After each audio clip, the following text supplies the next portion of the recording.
Well done. Whoa!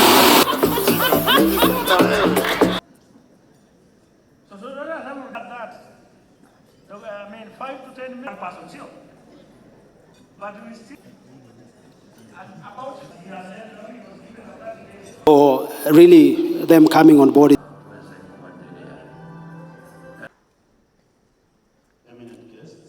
Gift Kamau, Mashuhie. Asante sana.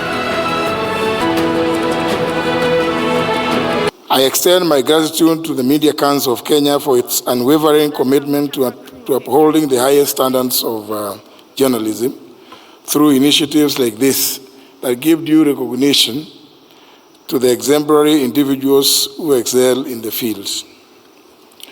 Today, we have gathered here to celebrate the unwavering commitment to journalistic integrity demonstrated by members of your profession.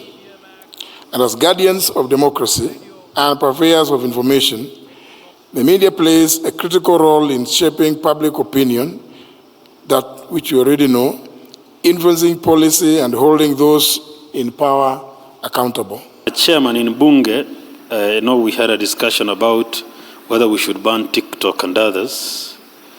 And I had a suggestion that if we are going to ban TikTok for allegedly spreading immorality, we should also close roads because we are having accidents on the roads. The journalist of today is not only a reporter or an editor or an anchor or a newscaster.